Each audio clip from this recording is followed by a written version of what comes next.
Sa pinakaloob ng isang masukal na kagubatan, may isang dragon na namumuhay ng payapa sa loob ng isang kuweba kasama ang kanyang nag-iisang mahalagang itlog. Isang umaga ay umalis siya sa kanyang pugad upang maghanap ng pagkain para may handa sa kanyang magiging anak kapag ito ay mapipisa.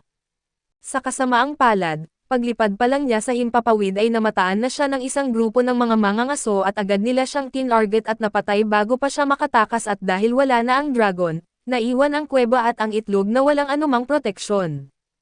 Hindi nagtagal, isang buntis na mahiwagang pusa ang napadaan sa lugar at natagpuan ang walang laman na kuweba at nang makitang wala ng may-ari nito, napagpasyahan niyang doon na manirahan at di nagtagal, nagsilang ang mahiwagang pusa ng ilang kuting sa loob ng kuweba.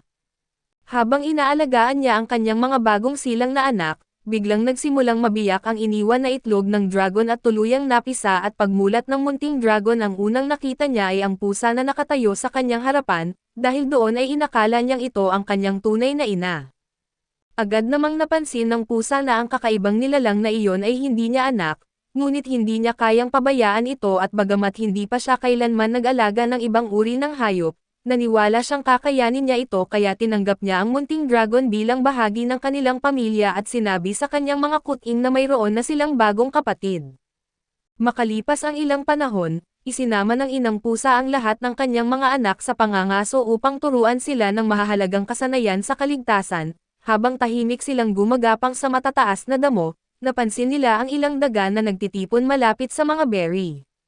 Sinamantala ito ng inang pusa at marahan niyang nilapitan ang kanyang mga biktima bago mabilis na tumalon at makahuli ng ilang daga sa iisang atake. Pagkatapos ng pangangaso ay sinimulan niyang turuan ang kanyang mga kuting kung paano gumamit ng kidlat na mahika gamit ang kanilang mga buntot, mabilis naman itong natutunan ng mga kuting.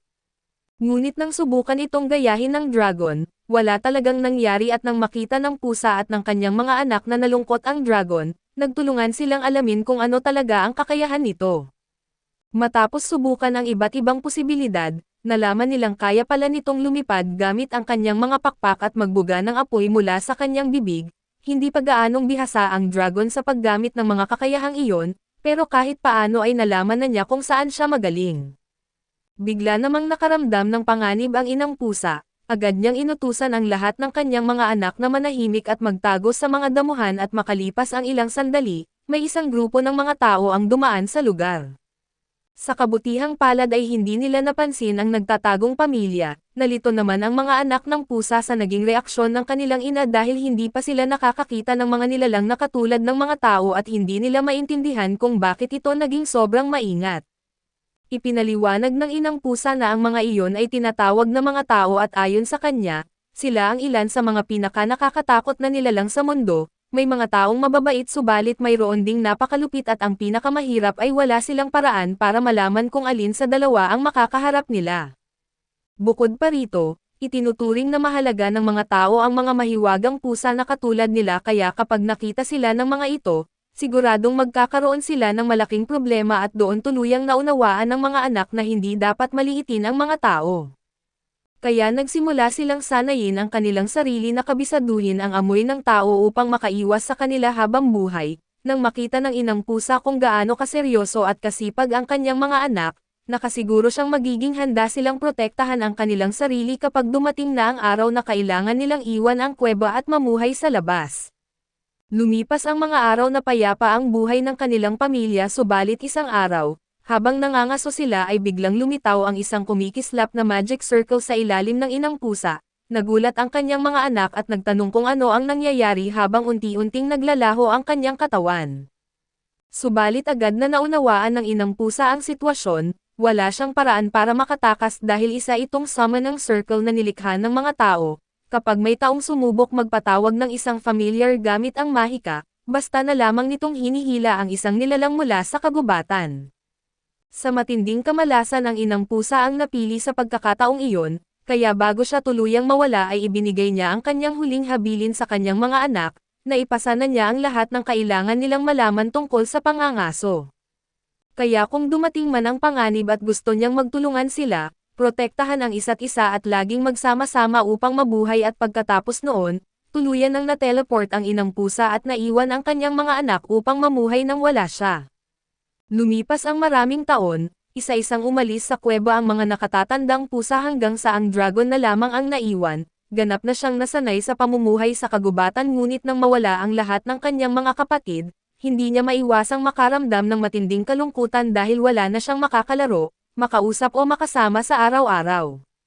Matagal siyang namuhay ng mag-isa hanggang sa isang araw ay bumalik ang kanyang nakatatandang kapatid na babae kasama ang asawa nito, buntis na ito at naghahanap ng ligtas na lugar kung saan maaari niyang isilang at palakihin ang kanyang mga magiging anak.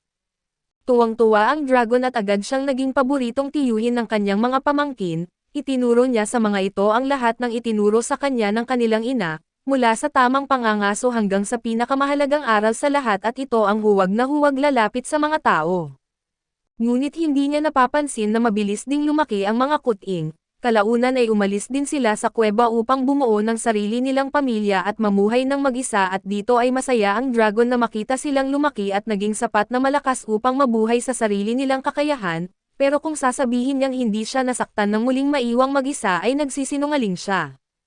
Dahil mas mahaba ang buhay ng isang dragon kaysa sa isang pusa, unti-unti niyang naunawaan na malamang ay malalagpasan niya ang habang buhay ng lahat ng kanyang mga kapatid, at mabigat na bumabalot sa kanyang puso ang kaisipang iyon. Ngunit bago pa tuluyang lumunin ng kalungkutan, isang hindi niya kilalang pusa ang dumating sa may kuweba at habang papalapit ito, napansin ng dragon na pamilyar ang amoy nito at halos kapareho ng isa sa kanyang mga kapatid. Lumapit ang pusa at nagpakilala, ipinaliwanag nitong buntis siya at desperado siyang makahanap ng ligtas na lugar kung saan maaari niyang isilang ang kanyang mga anak. Sinabi rin niya na minsang ikinwento ng kanyang ama ang tungkol sa sariling kapatid nito, na inilalarawan bilang isang pusa na may pakpak.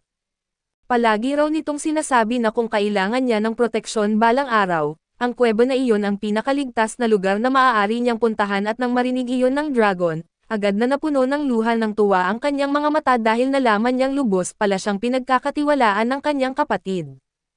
Habang lumilipas ang mga taon, lalo pang lumaki at lumakas ang dragon, natutunan niya ang mas makapangyarihang uri ng mahika at kalaunan ay nagkaroon siya ng kakayahang makipag-usap sa mga espiritong likas na naninirahan sa buong kagubatan. Isang araw, habang nakikipagkwentuhan ang dragon sa isa sa mga espiritu ng kagubatan, pabiro niyang sinabi na isa siyang pusa na may pakpak at nalito ang espiritu sa sinabi niya kaya ipinaliwanag nito na hindi siya pusa kundi isang dragon. Labis na nagulat ang dragon dahil nawala ang kanyang ina bago pa nito masabi sa kanya ang katotohanan, kaya bumalik siya sa kanyang kuweba at sinabi sa kanyang mga pamangkin na hindi pala talaga siya pusa, taliwas sa matagal niyang pinaniniwalaan. Pero wala naman itong naging malaking bagay sa kanila dahil matagal na nilang alam ang totoo, lalo na't halos 20 beses na mas malaki ang dragon kaysa sa kanila at sa halip, hiniling lang nila na ipagpatuloy niya ang pagtuturo sa kanila ng mahika dahil nag-e-enjoy sila rito, at masaya namang pumayag ang dragon. Nanatiling payapa ang kanilang buhay sa loob ng ilang panahon ngunit isang araw, habang pauwi ang dragon ay nakita niya ang isang grupo ng mga tao na nakatayo sa tabi ng tambak ng mga patay na pusa, nang napagtanto niyang ilan sa mga iyon ay miyembro ng sarili niyang pamilya at agad siyang napuno ng matinding galit. Hindi na siya nag-atubili at agad na sumugod pababa, saka sinunog ang mga tao hanggang sa maging abo sa isang buga lamang ng apoy at noong una, hindi niya maintindihan kung bakit papatayin ng mga tao ang napakaraming pusa kung pagkain lang ang pakay nila. Ngunit sinabi sa kanya ng mga espiritu ang malupit na katotohanan, hindi pala nila balak kainin ang mga ito at pinatay lamang nila ang mga pusa para kunin ang kanilang balahibo at ibenta ito, lalo pang nagliyab sa galit ang dragon nang malaman niya iyon. Kung pinatay sana ang mga pusa para maging pagkain, baka naiintindihan pa niya iyon bilang bahagi ng natural na ikot ng buhay dahil lahat ng nilalang ay kailangang mabuhay, pero ang pagpatay sa mga pusa para lang kumita ng pera mula sa kanilang balahibo ay isang bagay na hinding-hindi niya mapapatawad.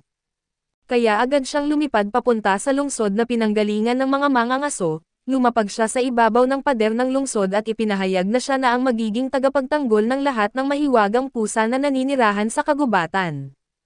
Sinabi rin niyang ang mga mangangasong lumabas ng araw na iyon upang pumatay ng mga pusa ay sinunog na niya hanggang sa maging abo, pagkatapos ay binalaan niya ang buong lungsod na kapag may sino man pang pumasok sa kagubatan upang manghuli ng mga pusa, susunugan niya ang buong lungsod hanggang wala nang matira kundi abo. Nanginig sa takot ang mga tao habang itinutok ng mga kabalyero ang kanilang mga tungkod na gumagamit ng kidlat at pinakawalan ang sunod-sunod na atake laban sa dragon, kaso kahit gaano karami ang kanilang pinakawalang kidlat ay wala ni isang tama ang nakagasgas sa matitigas na kaliskis ng dragon. Sa halip ay lalo lamang nitong pinalala ang kanyang galit kaya gumanti ang dragon, sinunog niya ang bahagi ng lungsod at tinupok ang mga sundalong nagtangkang umatake sa kanya at noong una, balak lang niyang magbigay ng babala at umalis. Ngunit matapos siyang salakayin ng mga tao, seryoso na niyang naisip na tuluyan ng burahin sa mapa ang buong lungsod at habang nakatingin siya sa nagliliyab na lungsod, napansin niya ang isang batang babae na umiiyak sa gitna ng apoy.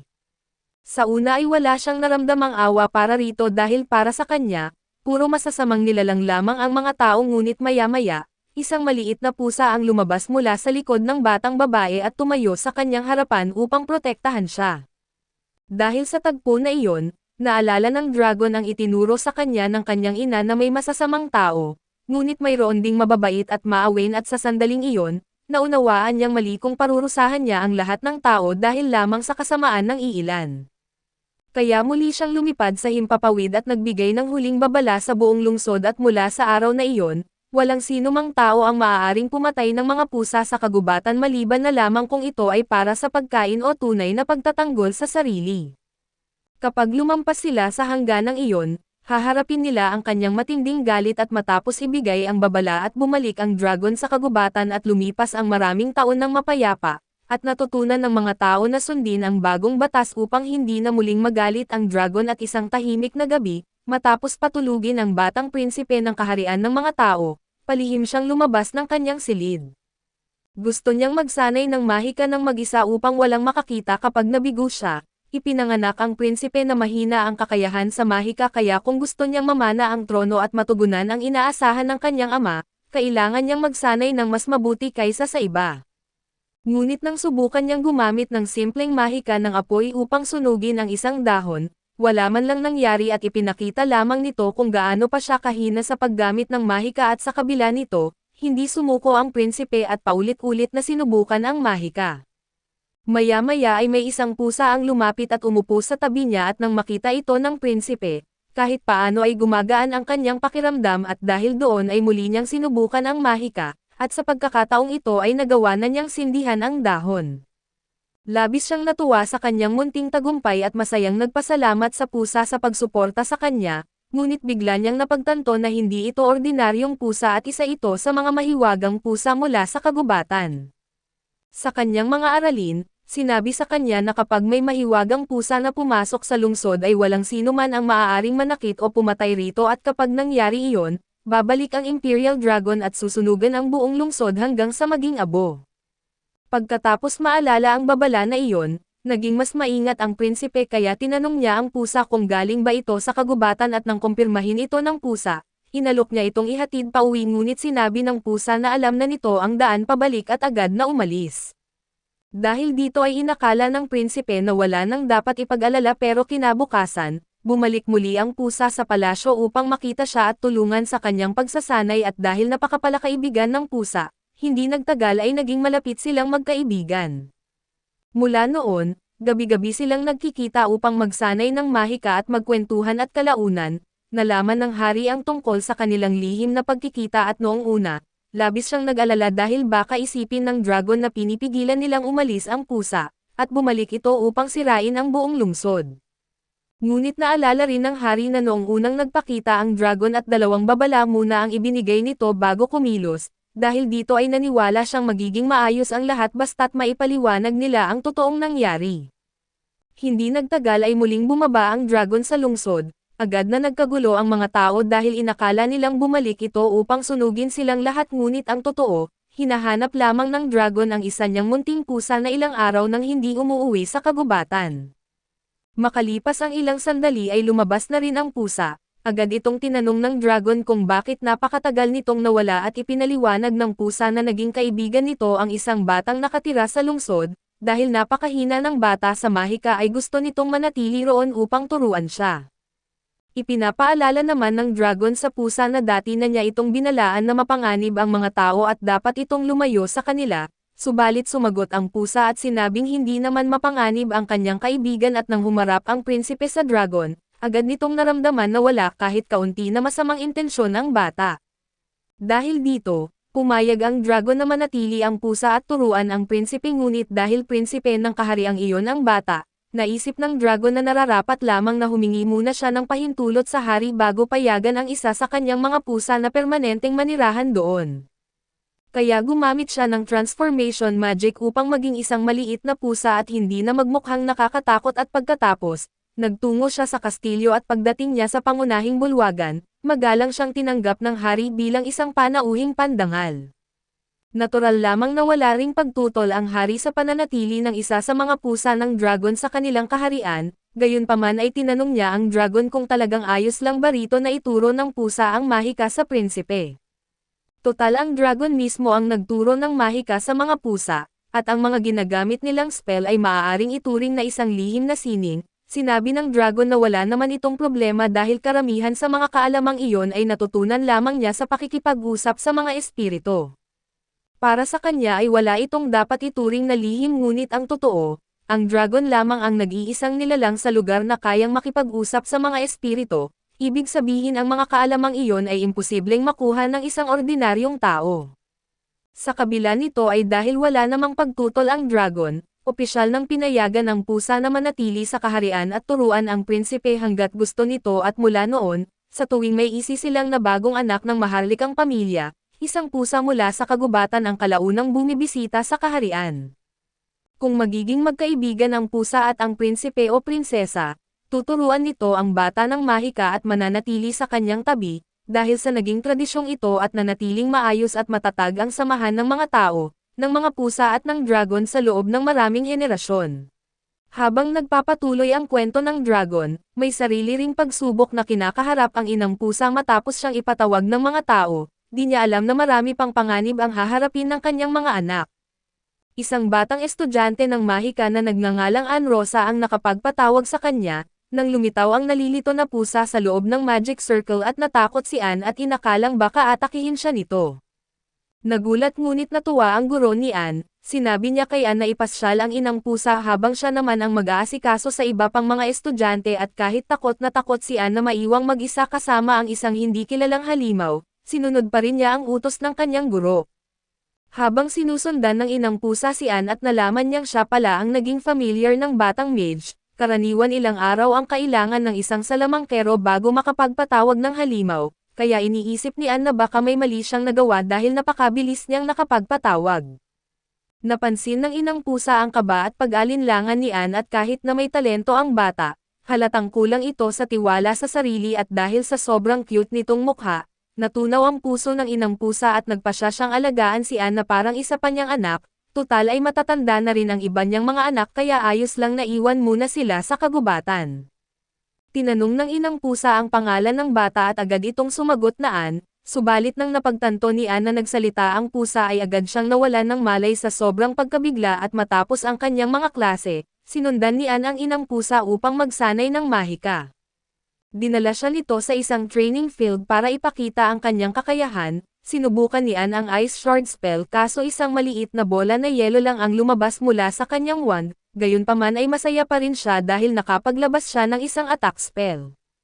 Sa kasamaang palad, inakala ng inang pusa na ginawa iyon ni Ann bilang merienda para sa kanya, kaya kinain niya ang yelo at nang makitang ginawang laruan lang ang pinaghirapan niya, namula si Ann sa sobrang hiya.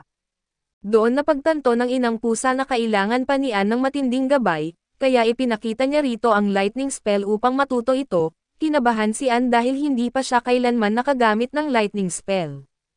Para matulungan siya ay ilang beses pang ipinakita ng inang pusa ang spell, pinagmasdan ni Ann ang paraan nito at buong lakas na nag-concentrate at laking gulat niya nang makagawa ang kanyang wand ng maliit na kislap ng kuryente. Habang masaya si Ann sa kanyang tagumpay ay ipinaliwanag ng inang pusa na mas lalakas ang spell kung banggitin niya ang pangalan nito habang ginagamit. Sinunod ni Ann ang payo at binigkas ang pangalan ng spell at dahil dito, nakapagpalabas siya ng isang malakas na kidlat na tumama sa training wall at sa sobrang saya ng kanyang unang tagumpay ay napaluha siya. Ngunit panandalian lang ang saya dahil kinabukasan ay maaga na naman siyang nagising para muling magsanay, Araw-araw siyang pinapagsanay ng inang pusa at paulit-ulit niyang ginagamit ang kanyang mga spell, ginagawa nila ito dahil ang mana ay parang pisikal na lakas. Habang nauubos ito sa paggamit ng mahika at unti-unting bumabalik, lalo itong lumalakas at matapos magsanay ng lightning spell ay pinasubukan muli ng inang pusa kay Anne ang ice spell at sinubukan niya ito, ngunit muli siyang nabigo kaya sinabi ng inang pusa na marami pa siyang kailangang pagbutihin. Pagsapit ng tanghalian, nagulat ang mga kaklase ni Anne nang makita siyang kumain na parang ilang araw nang hindi nakakain at dati ay kaunti lang siyang kumain, ngunit ngayon ay kailangan niyang mabawi ang naubos niyang mana. Habang nasa klase ay kasama rin ni Anne ang inang pusa, dahil dito ay nagtanong ang isang estudyante sa guro kung pinapayagan ba talagang manatili ang pusa sa loob ng silid-aralan. Ipinaliwanag ng guro na binigyan niya ito ng espesyal na pahintulot dahil mabait ito at malaking tulong sa kanyang pag-aaral tungkol sa mga halimaw. Isang babaeng estudyante na nakaupo sa likuran ni Anne ang humanga sa kanyang familiar, at inamin ni Anne na talagang espesyal ang inang pusa at pagkatapos ng klase ay lumabas ang mga estudyante para sa kanilang physical training. Samantala umalis naman ang inang pusa sa paaralan upang maghanap ng makakain, bagamat walang ordinaryong daga sa lugar at nakakita siya ng isang uri ng mahiwagang daga na tinatawag na gem rats, ang hiya sa kanilang noo ay naglalaman ng puro at makapangyarihang mana kaya naging paborito niya itong merienda. Nang makauwi si Anne mula sa kanyang mga klase, muli siyang pinagsanay ng inang pusa sa paggamit ng mahika pero dahil pagod na pagod siya at hindi na siya makapag-concentrate, kaya pinauwi na lang siya ng inang pusa upang magpahinga. Nang gabing iyon, tinulungan ng inang pusa ang guro ni Anne sa kanyang pananaliksik tungkol sa mga halimaw at tinanong siya ng guro kung gaano katagal inaalagaan ng mga seed cats ang kanilang mga anak. Ipinaliwanag ng inang pusa na mas maaga nilang pinapabukod ang kanilang mga anak kumpara sa ibang halimaw. Nagulat ang guro sa sagot na iyon at ipinaliwanag pa ng inang pusa na nakapag-alaga rin siya ng iba't ibang uri ng halimaw, sa katunayan ay marami siyang napalaki na kakaibang nilalang, kabilang ang isang may pakpak na dragon na hindi pa rin niya matukoy ang tunay na uri. Ngunit mas mabagal lumaki ang karamihan sa mga ito kaysa sa kanyang mga anak na pusa, kaya kinailangan niyang iwan ang mga ito bago pa sila tuluyang lumaki at dahil interesado sa kanyang mga kwento, tinanong siya ng guro kung saan siya unang nanirahan. Doon nalaman nitong galing pala siya sa Forest of Beginners, sinabi ng guro na pamilyar ang mga tao sa kanilang kaharian sa kagubatan na iyon dahil ginagamit nila ito bilang training ground. Matapos ang kanilang pag-uusap ay umalis na ang inang pusa. Kinabukasan pinilit ni Anne ang inang pusa na maligo subalit habang naliligo, tila naging ibang tao si Anne at halos malunod ang kawawang pusa sa sobrang init ng tubig at lumabas itong malungkot. Pero ipinapaalala ni Anne na kailangan niyang manatiling malinis kung gusto niyang patuloy na pumasok sa paaralan kasama niya. Bukod sa pagsasanay sa mahika ay sinasamahan din ng inang pusa si Anne sa library upang mag-aral. Buong buhay niya ay sanay siyang mag-alaga ng mga mahiwagang halimaw na nangangailangan ng praktikal na pag-aalaga, kaya masaya siya ngayon na tahimik na nag-aaral kasama ang kanyang anak na tao. Makalipas ang ilang araw ay pumapalya ang summoning ritual ng isa sa mga estudyante. Dahil dito sa halip na sa tamang lugar ay nagbukas ang kanyang portal papunta mismo sa Underworld, nang may ilang mapanganib na halimaw mula sa Underworld ang lumabas sa portal ay agad silang hinarap ng mga guro. Tumulong din si Anne sa laban at ginamit ang kanyang bagong natutunang lightning spell upang talunin ang mga halimaw. Biglang may lumabas na isang nakakatakot na demonyo mula sa portal at mas malakas ang aura nito kaysa sa lahat ng halimaw na nauna. Nang makita ng mga salamangkero ang duguan na tingin ng demonyo ay nanginginig sila sa takot. Kaso laking gulat ng lahat ng kausapin ito ng inang pusa na para bang matagal na nila itong magkakilala. Pagkakita ng demonyo sa kanyang ina ay bigla itong nawalan ng nakakatakot na aura. Hindi makapaniwala ang mga guro habang pinapanood silang mag-usap na parang isang normal na pamilya. Ipinaliwanag ng demonyo na nag-aalala siya sa kanyang ina mula nang ipatawag ito ng mga tao. Kaya pumunta siya sa kagubatan upang mag-imbestiga at doon niya nakita ang kanyang ampon na kapatid na baby dragon, kaya lalo siyang nalito.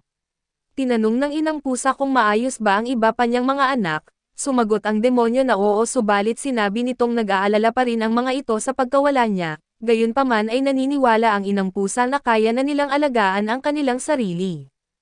Pagkatapos noon ay masaya niyang ipinakilala ang kanyang nakakatakot na ampon na anak sa mga guro. Matapos ang maikling pagpapakilala ay iminungkahi niyang gawing dungeon ang Summoning Circle upang magsanay ang mga estudyante sa pakikipaglaban sa mga demonyo. Tutol ang matandang demonyo sa ideyang iyon dahil delikado raw ito para sa mga bata, kaya inutusan siya ng inang pusa na siya na lang ang magbantay sa dungeon upang matiyak na ligtas ang mga estudyante sa lahat ng oras. Nagtaka ang demonyo kung bakit napakahalaga sa kanyang ina ang mga batang tao. Doon ibinunyag ng inang pusa na pinalalaki niya ngayon si Anne na parang sarili niyang anak at sa sobrang saya niya na nadagdagan na naman ang kanyang mga anak, masiglang kumawag ang dalawa niyang buntot. Dati ay isa lang ang kanyang buntot kaya nagulat ang demonyo nang makita ang bagong anyo nito. Ipinaliwanag ng inang pusa na lumakas ang kanyang mana matapos siyang kumain ng maraming gem rats at sa isip ng demonyo, ang pagbabagong ito ay nagpapahaba lamang ng buhay ng kanyang ina, kaya itinuring niya itong isang pagpapala. Mula noon ay mabilis na umunlad ang paaralan ng mahika dahil sa mga itinuro ng inang pusa at sa karanasang nakukuha ng mga estudyante sa Demon Dungeon. Lumipas ang ilang taon at nakapagluwal ang akademya ng napakaraming mahuhusay na salamangkero at isa na rito si Anne. Sa pagdaan ng panahon ay nakilala siya bilang Ice Storm Witch na kinatatakutan dahil sa kanyang makapangyarihang yelo at kidlat na mga spell. Kalaunan ay bumalik si Anne sa Magic Academy bilang isang guro at kilala na siya ng lahat ng bagong estudyante kaya palihim nila siyang pinagmamasdan dahil sa kanilang paghanga at pag-usisa. Kasama rin niyang bumalik ang inang pusa at una nitong pinuntahan ang training hall upang kamustahin ang matandang guro na dati niyang kasama, dahil sa napakarami nitong naging ambag sa akademya siya na ngayon ang direktor ng paaralan. Masaya nitong sinalubong ang pagbabalik ng inang pusa. Nagpasalamat naman ang pusa sa direktor sa pag-aalaga sa matandang demonyo at sa dungeon nito sa loob ng maraming taon.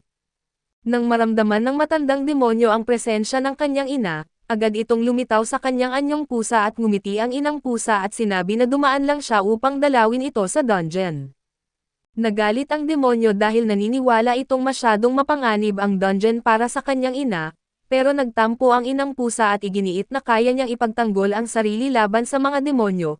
Pinagalitan pa niya ang demonyo sa harap ng direktor kaya napapahiya ito at tahimik na bumalik sa dungeon. Habang nasa loob sila, ipinapaalala ng demonyo sa kanyang ina na isa pa rin siyang kinatatakutang demonyo sa mundo ng mga tao at kailangan niyang ingatan ang kanyang reputasyon. Sumang-ayon ang inang pusa na igagalang siya ng kaunti sa harap ng iba, ngunit napansin ng demonyo na hindi naman ito seryoso. Dumating na ang oras para magbigay si Anne ng kanyang pambungad na talumpati sa mga bagong estudyante at kahit marami na siyang karanasan, kinakabahan pa rin siya kapag nagsasalita sa harap ng maraming tao. Habang sabik na naghihintay ang mga estudyante sa kanyang sasabihin, hindi kinaya ni Anne ang sobrang kaba kaya tuluyan siyang natigilan at walang masabi at buti na lang ay lumapit ang inang pusa at kinausap ang mga bata. Ikinwento nito na siya mismo ang nagpalaki kay Anne noong bata pa ito at sinabi ring handa siyang ituro ang anumang hindi kayang ituro ng kanyang anak, matapos bigyan si Anne ng pagkakataong kumalma at hinikayat siya ng inang pusa na ipagpatuloy ang kanyang talumpati, ngumiti si Anne at sa wakas ay nakapagsalita na rin. Makalipas ang ilang araw ay nalungkot ang isa sa mga estudyante ni Anne matapos bumagsak sa pagsusulit, nagtaka ito kung bakit hindi siya makapasa at ipinaliwanag ni Anne na kulang pa ang kanyang mana. Lalo itong nalungkot kaya sinabi ni Anne na mahina rin ang kanyang mana noon, ngunit dahil sa walang tigil na pagsasanay sa kanyang mga spell, unti-unti niya itong napalakas hanggang sa marating ang kasalukuyan niyang antas. Sinunod ng estudyante ang kanyang payo at kinabukasan ay pumunta ito upang magsanay ng mahika. Nagulat siya nang makita si Anne at ang inang pusa na naghihintay sa kanya, dahil sa suportang natanggap niya ay napaluha siya. Pakiramdam ng estudyante ay hindi siya karapat-dapat sa ganoong espesyal na pag-aalaga, ngunit tiniyak ni Anne na kaya niyang magtagumpay at tumatango ang inang pusa at buong pagmalaki na ikinwento ang lahat ng narating nila ni Anne, pagkatapos ay napahiya nito ang kawawang guro sa harap ng lahat ng ibunyag na noon ay maliliit na bola na yelo lang ang kayang gawin ni Anne. Dahil lamang sa mahigpit na pagsasanay at pagtuturo ng inang pusa kaya niya naabot ang lakas na mayroon siya ngayon. Nang marinig iyon ay lalo pang ginanahan ang estudyante at ibinigay ang kanyang buong makakaya sa pagsasanay. Tuwing napapagod siya si Anne at ang inang pusa ang patuloy na naghihikayat sa kanya na magpatuloy upang lalo pang lumakas ang kanyang stamina, kinabukasan ay bumalik muli ang estudyante sa training field para sa panibagong pagsasanay. Kaso hindi nito alam kung paano kumalat ang lihim niyang espesyal na pagsasanay sa buong klase. dahil dito ay sumama na rin ang iba pang mga estudyante upang makatanggap ng parehong espesyal na pagtuturo mula kay Anne. Pagkaraan ng ilang linggo ng matinding pagsasanay, bumalik ang mga estudyante sa dungeon upang subukang lampasan ang huling pagsubok nito at dahil sa bunga ng kanilang pagsisikap, nalampasan nila ang pinakahuling level at masaya nilang ipinagdiwang ang kanilang tagumpay. Sa hindi malamang dahilan ay lumitaw sa gitna nila ang matandang demonyo na parang isang batong estatwa. Nagtaka ang mga estudyante kung bakit hindi nito ginagamit ang anyong pusa at sinusubukan pa ring magmukhang nakakatakot na final boss. Dahil sa kanilang walang pakialam na reaksyon at tuluyang nadurog ang damdamin ng kawawang demonyo, sa huli ay napilitan ang matandang demonyo na ipakita ang kanyang anyong pusa habang lubos na napapahiya.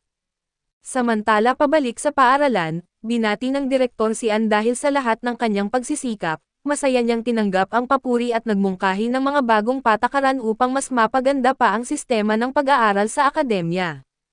Naniniwala si Anne na dapat magsimula ng tumanggap ang mga estudyante ng mga tunay na trabaho mula sa mga guild upang magkaroon sila ng aktwal na karanasan, sang-ayon ang direktor na napakahalaga ng ganitong karanasan, ngunit ipinapaalala niya na mangangailangan ito ng pakikipag-ugnayan sa iba't ibang organisasyon sa labas ng paaralan. Hindi nawala ng pag-asa si Anne at sinabi niyang siya na mismo ang makikipag-usap sa Royal Court upang maisasagawa ang mga kasunduan. Matapos maaprubahan ang lahat ay opisyal nang nagsimulang magpadala ang akademya ng mga estudyante sa kanilang mga internship. Dahil may tunay na panganib ang mga internship na ito, inutusan ang mga estudyante na gumamit ng signal flare kung sakaling kailangan nila ng tulong mula sa kanilang mga guro. Nang may unang signal flare na lumipad sa himpapawid ay agad na nag-teleport si Anne upang iligtas ang kanyang mga estudyante. Pagkatapos ng kanilang mga trabaho, nagsibalik ang lahat ng estudyante at may mga nagtagumpay habang ang iba naman ay nalungkot dahil sa kanilang mga pagkabigo. Anuman ang naging resulta at labis na natuwa si Anne at habang may luha sa kanyang mga mata, binati niya silang lahat dahil nagawa na nila ang unang hakbang tungo sa pagiging ganap na mga salamangkero. Makalipas ang isang taon at dumating ang araw ng kanilang pagtatapos at masaya silang nagtapos at buong pananabik na hinarap ang kanilang kinabukasan. Sa pagdaan ng mga taon ay patuloy na sinamahan ng inang pusa si Anne habang pinapanood nilang lumago ang kanilang Magic Academy hanggang sa maging isa ito sa pinakamalalaking institusyon sa buong mundo. Pagkalipas ng ilang dekada, ipinagpatuloy ng Dragon ng Kagubatan ang pag-aalaga sa mga pusa sa lugar at dahil matagal na silang magkasama, tinawag na siya ng mga pusa bilang Ginoong Al. Isang araw, dalawang mag-asawang pusa ang bumisita sa kuweba ni Ginoong Al upang doon manganak ang mga babaeng pusa sa ilalim ng kanyang proteksyon, kaso napansin niyang sugatan ang paa ng isa sa mga ito at ipinaliwanag ng pusa na nasugatan siya ng mga mangangaso na tao. Dahil dito ay nagalit si Ginoong Al at naisip na masyado nang naging mapagmataas ang mga tao. Agad siyang lumipad upang hanapin at parurusahan ang mga mangangaso kaso pagdating niya roon, nakita niyang ang ibang mga pusa na ang nananakot sa mga mangangaso. Dahil sa kanyang pagkalito ay nawala ang galit niya, pinagalitan niya ang mga pusa dahil inuuna pa nilang parurusahan ang mga mangangaso kaysa alagaan ang buntis na pusa. Yumukod ang mga ito habang pinapagalitan kaso patuloy pa rin nilang ipinipilit na nararapat lamang sa mga mangangaso ang kaparusahan. Sumang-ayon si Ginoong Al, pero nang malaman niyang hindi mula sa kalapit na kaharian ang mga taong iyon, naunawaan niya kung bakit wala silang takot na saktan ang mga pusa at ipinaliwanag niyang kapag pinatay nila ang mga mangangaso sa loob ng kagubatan, maaaring mauwi ito sa digmaan sa pagitan ng pinanggalingang lupain ng mga ito at ng kalapit na kaharian. Upang hindi mapahamak ang kanyang mga kaibigan, inutusan ni Ginoong Al ang mga pusa na dalhin ang mga mangangaso sa pinakamalapit na nayon upang doon sila maparusahan ayon sa batas. Tinanggap ng mga pusa ang kanyang desisyon at umalis at habang bumalik naman si Ginoong Al sa kuweba upang tulungan ang mga buntis na pusa.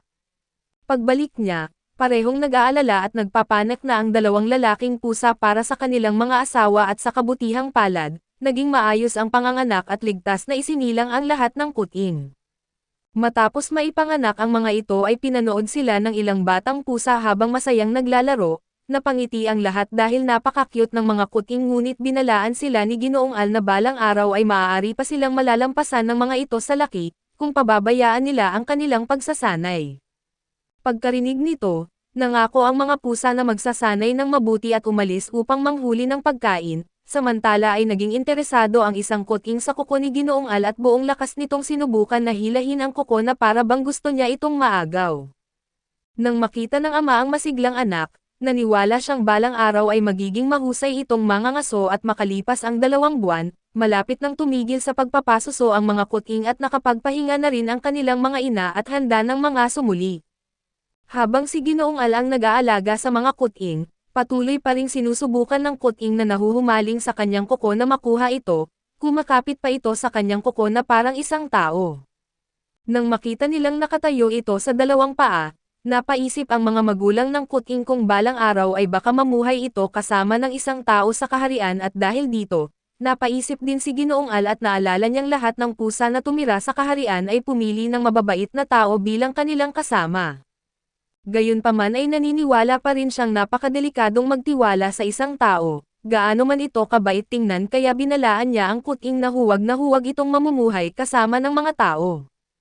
Habang patuloy namang kinakagat ng kuting ang kanyang kuko at walang pakialam sa kanyang sinasabi, napagtanto ni Ginoong Al na parang wala itong naririnig at lumipas pa ang ilang buwan at tuluyan nang lumaki ang mga kuting. Dinala sila ni Ginoong Al sa labas ng kuweba upang turuan ng kaunting mahika. Una niyang ipinakita ang mahika ng pagbabago ng anyo sa pamamagitan ng pagiging isang pusa. Habang namamangha ang mga pusa at ipinaliwanag niya na maaaring gamitin ang mahika na ito upang maging kahit ano, maging isang nilalang na mas malaki pa kaysa sa sariling katawan, pagkatapos nito ay sinubukan niya silang turuan kung paano mangaso. Subalit mas interesado ang mga pusa sa bago niyang anyo, kaya pinaalalahanan sila ni Ginoong Al na tumigil sa paglalaro at magpakabait at ipinaliwanag niya na ang unang hakbang sa pangangaso ay ang paghahanap ng hayop na gusto nilang kainin. Pagkatapos ay kailangan nila itong pabagsakin at patayin bago nila ito kainin, ipinapaalala rin niyang walang hayop na kusang magpapahuli dahil lahat ng nilalang ay gustong mabuhay at ipagtatanggol ang sarili, kaya kailangan ding matutong lumaban ng mga pusa. Pagkatapos ng paliwanag ay biglang nagbago ng anyo si Ginoong Al at naging isang mabangis na oso at sa isang iglap, nagsigawan ang lahat ng pusa at nagtago sa mga palumpong sa likuran nila. Pinuri ni Ginoong Al ang naging reaksyon nila at ipinaliwanag na ganoon din ang ginagawa ng mga hayop na nagiging biktima kapag may mandaragit na humahabol sa kanila. Napansin din niyang may isang pusa na nanatiling matatag at handang lumaban para sa kanyang buhay. Kaya bumalik siya sa anyo ng pusa at naghanda namang turuan sila kung paano gumamit ng mahika at nang makita niya ang kuting na mahilig sa kanyang kuko na nasa likuran niya, tinanong niya ito kung nasaktan ba ito nang mag-anyo siyang oso at siniguro naman ng kuting na ayos lang siya habang nakatingin kay Ginoong Al ng buong konsentrasyon. Makalipas ang ilang panahon at unang beses na bumisita sa kanya ang prinsipe ng kaharian ng mga tao, pagkaraan ng maraming taon ay ganap na itong naging isang kabalyero at pagkakita sa prinsipe. Sinabi ni Ginoong Al na ito ang unang taong nakarating sa kailaliman ng kagubatan matapos ang napakaraming taon. Napangiti ang prinsipe at sinabing noon pa man ay gusto na niyang bisitahin ang tahanan ni Ginoong Al. Hindi kalayuan doon ay napansin ng mga batang pusa ang prinsipe at naging mausisa sila. Ipinaliwanag ng kanilang mga magulang na tao ang prinsipe at isa rin ito sa mga kaibigan ni Ginoong Al.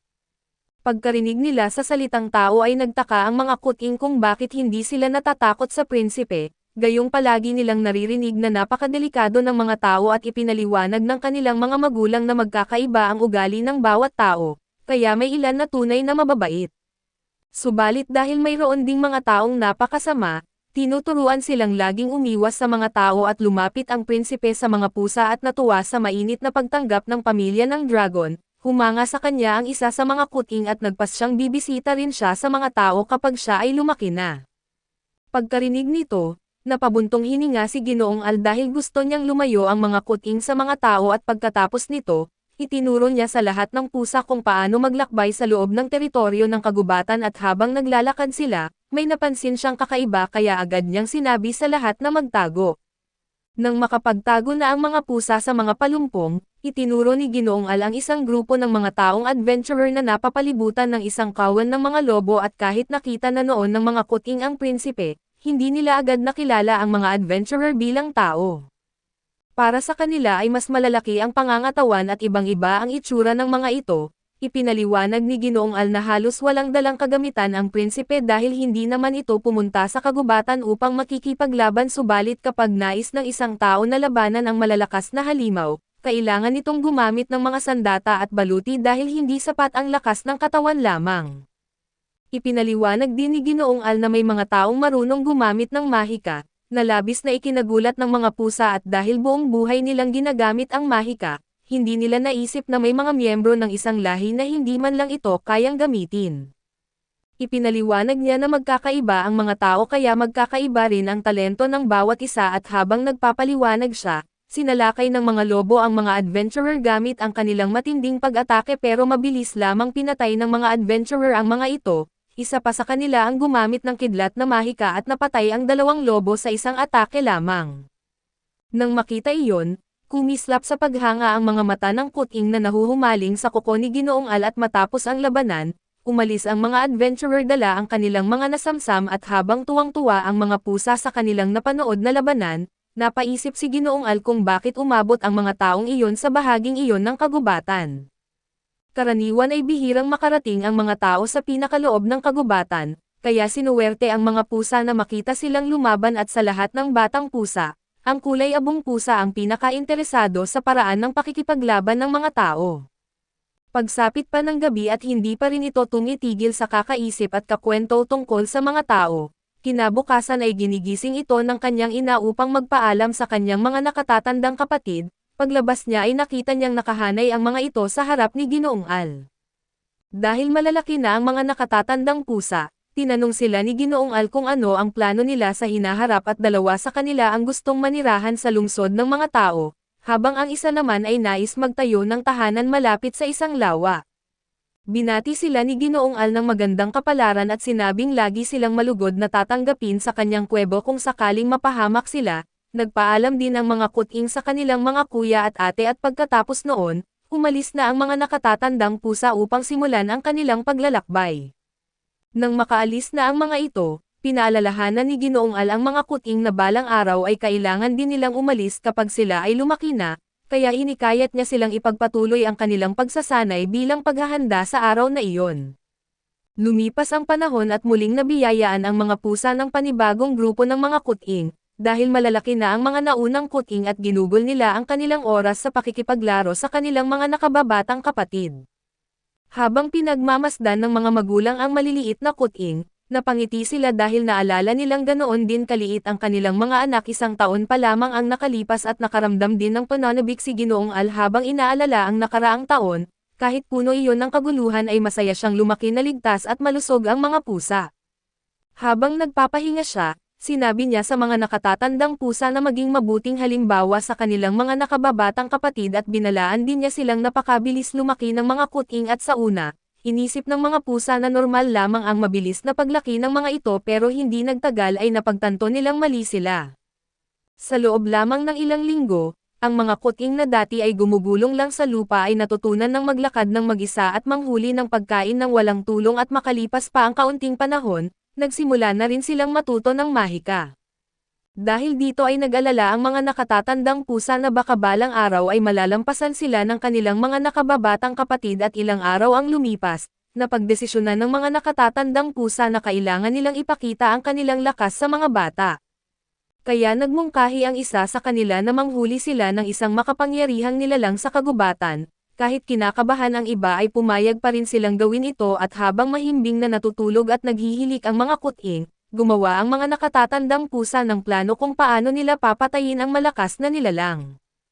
Matapos ang lahat ng paghahanda, umalis silang lahat upang hanapin ang kanilang target at pagkaraan ng ilang oras ay bumalik silang lahat na pawis at halatang pagod at kinakabahan. Nagtaka si Ginoong Al nang makita silang hinihila gamit ang mahika ang napakalaking bangkay ng isang oso.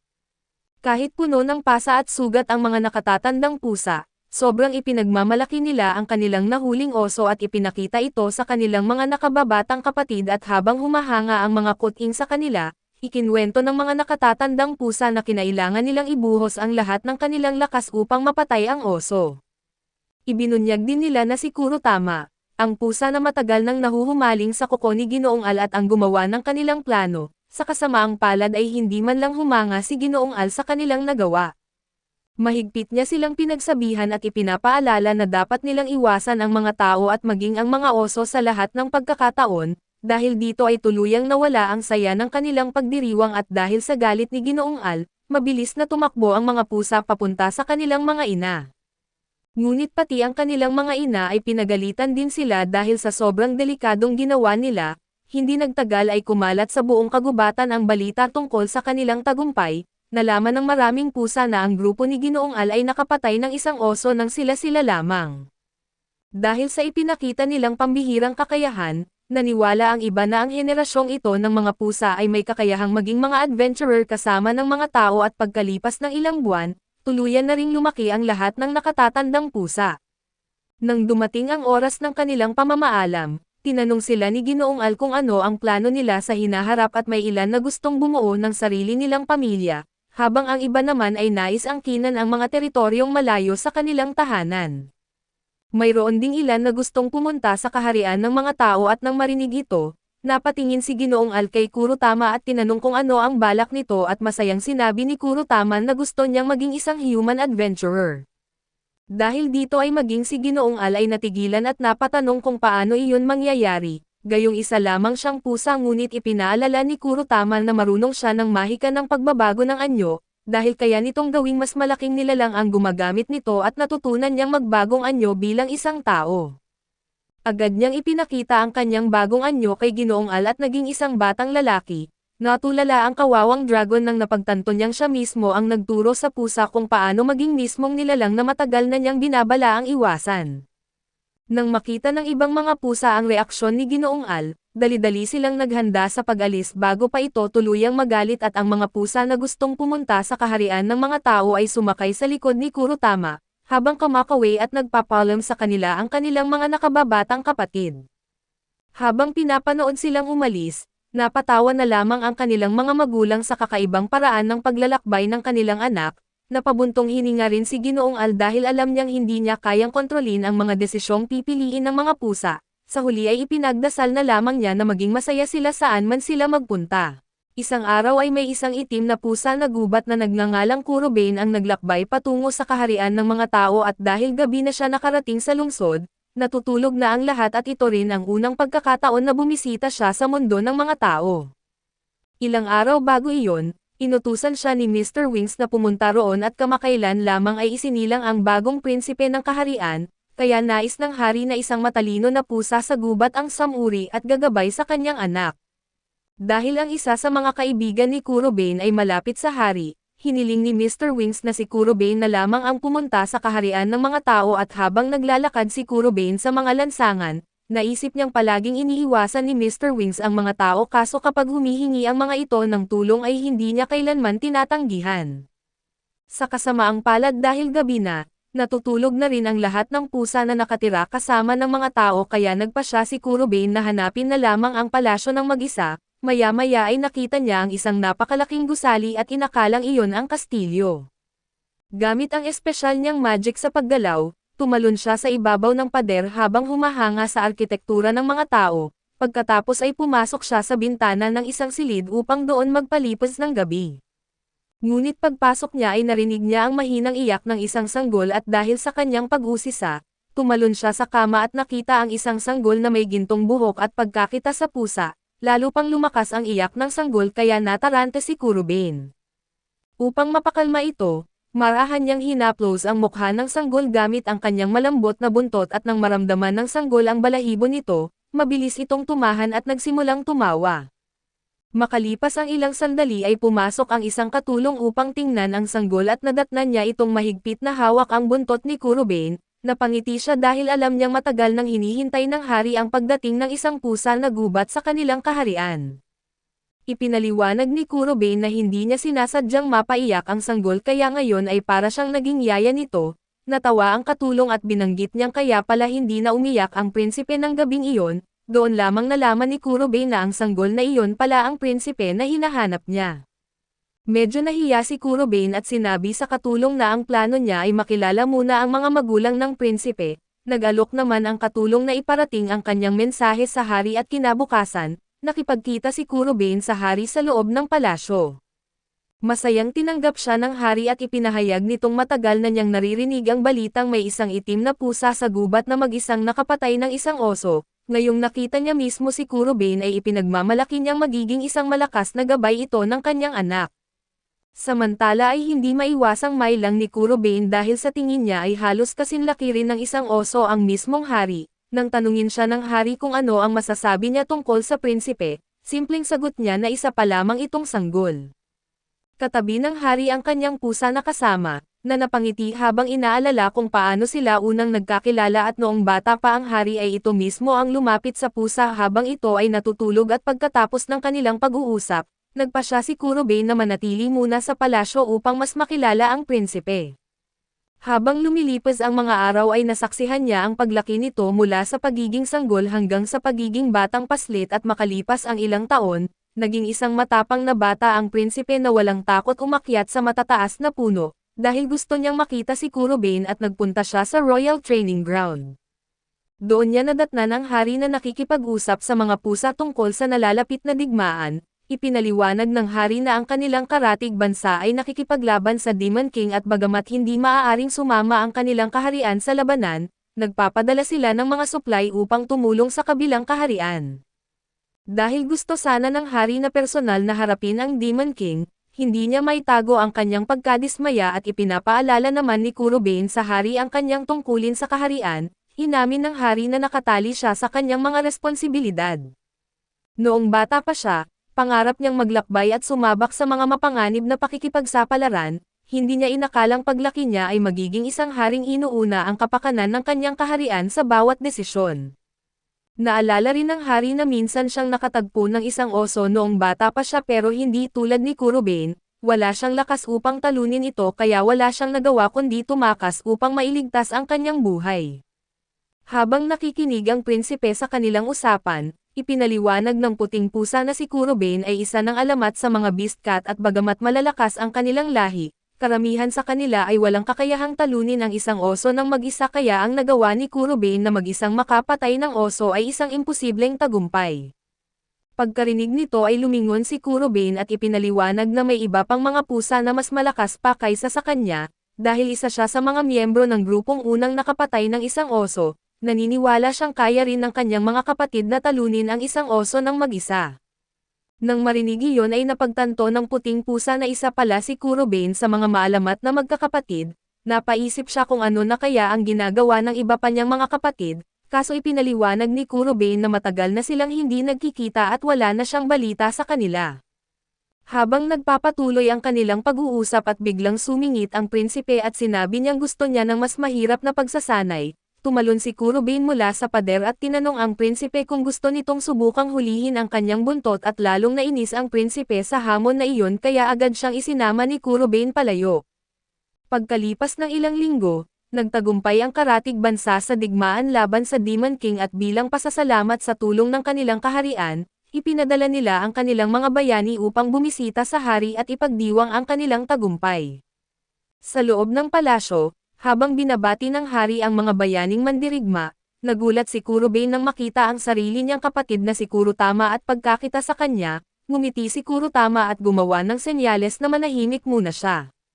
Sa isip ni Kurobane ay hindi siya makapaniwalang ang kapatid niyang mahilig sa pakikipagsapalaran noon ay mas lalo pang lumakas at makalipas ang ilang sandali, nakita ni Kurobane ang prinsipe na nagtatago sa isang puno.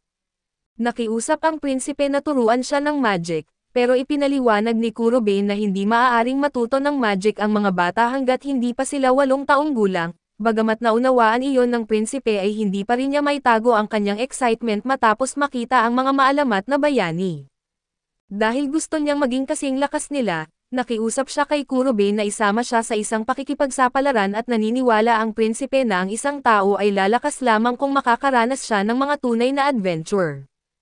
Pagkatapos mag-isip sandali, ipinahayag ng prinsipe na ang tunay niyang pangarap ay maging kasing lakas ni Kurobane at dahil si Kurobane ang nag-alaga sa kanya mula pagkabata, gusto niyang maging karapat-dapat na makasama ito. Nang marinig ni Kurobane ang ganoong kataas na pangarap mula sa isang batang prinsipe na maging siya ay namangha at dahil dito, lalo niyang inaabangan kung ano ang mararating ng prinsipe sa hinaharap, gayunpaman ay binalaan niya ang prinsipe na hindi sapat ang pag-aaral ng magic upang makapaglakbay. Kailangan din niyang magkaroon ng tamang mga sandata at kagamitan upang mabuhay sa ilang. Tumatango ang prinsipe bilang pagsang-ayon at sinabi rin ni Kurobe na kailangan nitong magkaroon ng mas malaking tiwala sa sarili at lumipas ang ilang taon at dahil sa pagsasanay ni Kurobe, naging sapat na ang lakas ng prinsipe upang lumaban ng mag-isa at gumamit ng magic. Isang araw ay palihim siyang tumakas mula sa palasyo upang manghuli ng isang oso sa kagubatan at pagkatapos niya itong mapatay, kinaladkad niya ang bangkay ng oso sa buong lungsod dahilan upang mapatingin ang lahat sa kanya. Dahil teknikal na tumakas siya sa palasyo, sinikap niyang itago ang kanyang tunay na pagkakakilanlan at nakasuot lamang siya ng simpleng bahag nang ihulog niya ang patay na oso sa loob ng Adventurers Guild. Iginiit niyang nakita lang niya itong patay sa kagubatan kaso naghinala ang mga receptionist nang makita ang maraming sugat at pasa sa kanyang katawan. Nang mapansin na napakasama niyang magsinungaling, hiniling ni Kurobe sa receptionist na irehistro na lamang ang prinsipe bilang isang adventurer at makalipas ang ilang buwan, humahaba na ang buhok ng prinsipe at nakasuot na siya ng elegante at formal na kasuotan. Dumalo siya sa isang royal ball kung saan agad siyang napansin ng maraming kabataang babae. Dahil bihira siyang magpakita sa publiko at tinanong siya ng ilang babae kung ano ang kanyang pangalan, doon nila nalaman na ang pangalan niya ay Stan Lito. Labis silang nagulat nang malamang 12 taong gulang pa lamang siya dahil sa lahi ng kanyang ama, napakatangkad niya para sa kanyang edad at dahil sa matinding pagsasanay sa kagubatan ay taglay na niya ang pangangatawan ng isang ganap na lalaki. Hindi nagtagal ay umalis si Stan Lito sa sayawan at naiinis siya sa mga maharlika at sa napakaraming tuntunin ng etiketa, dahil pakikipagsapalaran lamang ang gusto niya at ayaw niya ang atensyon na ibinibigay sa kanya ng mga babae. Bukod pa rito ay pakiramdam niya ay napakabata pa niya para sa pag-ibig, hindi niya maintindihan kung bakit parang sabik na sabik ang mga maharlikang babae sa kanya at ipinaliwanag ni Kurobe na ang pagpili ng mapapangasawa ay parang pangangaso rin. Ang kaibahan lang sa halip na mangaso para sa pagkain o karangalan, ang hinahanap ng mga babaeng iyon ay ang pinakamalakas at pinakakaakit-akit na lalaki upang magkaroon ng mataas na katayuan sa lipunan. Nang marinig ni Stan Lito ang salitang pangangaso, bigla siyang natuwa at naisip na gusto rin niyang manghuli ng isang hayop at napansin din ni Kurobe na matagal na siyang hindi nakakapag-adventure, kaya binanggit ng prinsipe na oras na upang muli silang bumiyahe. Ilang araw ang lumipas ay ipinagdiwang ang kaarawan ng hari, binati ng hari ang lahat ng panauhin habang walang tigil ang mga ito sa pagpuri sa kanyang mahusay na anak at matagal na pinagmasdan ni Stan ang pagtitipon bago siya humingi ng pahintulot sa kanyang ama na magpahinga muna, hanggang sa magsimula ang seremonya ng paputok. Natawa ang hari dahil alam niyang napagod na ang kanyang anak sa buong araw na pagbati sa mga bisita, kaya pinayagan niya itong bumalik muna sa kanyang silid at nang dumating na ang oras ng fireworks, isang lingkod ng hari ang nagmamadaling dumating dala ang isang mahalagang balita. Sinabi nitong nawawala ang prinsipe sa kanyang silid at nag-iwan lamang ito ng mensaheng nagsasabing umalis siya upang mag-adventure. Napahawak ang hari sa kanyang noo nang napagtanto niyang naloko siya ng sarili niyang anak. Gayunpaman alam niyang darating din ang araw na iyon kaya ipinagdasal na lamang niyang manatiling ligtas ang prinsipe. Samantala ay mabilis na tumatakbo sina Stan Lito at Kurobe papunta sa karatig bansa sa kabilang panig ng Forest of Novices. Makalipas ang ilang oras ay huminto sila sa loob ng kagubatan upang magpahinga.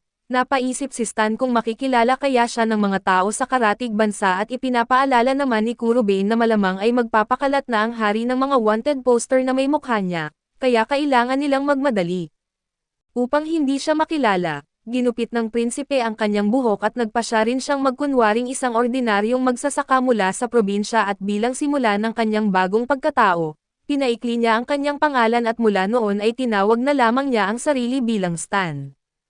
Pagkatapos noon ay natulog ang prinsipe sa sanga ng isang puno, nagulat si Kurobe sa kakaiba nitong paraan ng pagtulog ngunit ipinaliwanag ni Stan na mas ligtas matulog sa mataas na lugar, dahil dito ay umakyat na rin si Kurobe sa puno. Gayunpaman ay mabilis niyang napagtanto na nasasanay na siya sa malalambot na kama at unan ng palasyo kaya nahirapan siyang matulog sa sanga. Kinabukasan ay nadatnan niya si Stan na nakaluhod habang bahag lamang ang suot at ipinaliwanag ni Stan na itinapon niya ang kanyang mga mamahaling damit upang walang makapagsabing isa siyang maharlika. Ipinapaalala ni Kurobe na kahit ang mga magsasaka ay nagsusuot pa rin ng damit, Ngunit hindi iyon pinansin ni Stan at sa halip ay nanghuli siya ng isang kuneho at agad itong kinain ng hilaw at maging si Kurobane na isa ring mandaragit ay nandidiri sa kanyang ginawa, ngunit para kay Stan ay normal lamang ang pagkain ng hilaw na karne.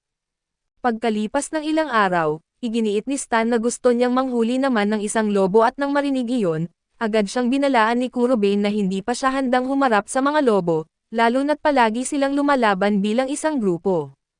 Bigla nilang narinig ang malakas na ungol ng isang oso na malapit sa kanilang kinaroroonan. Natuwa si Stan dahil sa wakas ay magkakaroon siya ng pagkakataong humarap sa isang tunay na hamon, pero agad siyang pinigilan ni Kurobane at sinabing umatras na sila. Ipinapaalala niyang ang mga oso ay kabilang sa pinakamalalakas na halimaw sa kagubatan, kaya hindi sila dapat sumugal pero naniniwala si Stan na mananatili siyang mahina kung palagi siyang tatakas na parang duwag. Nalabag sa kagustuhan ni Kurobane at gumamit siya ng magic at agad na sumugod sa oso. Habang tumatakbo, iginiit niya kay Kurobane na iligtas na lamang siya kung sakaling hindi niya kayanin ang kalaban at dahil sa sobrang katigasan ng ulo ng prinsipe ay tuluyan nang nainis si Kurobane, gayunpaman ay nagpasya pa rin siyang tulungan ito gamit ang kanyang lightning magic.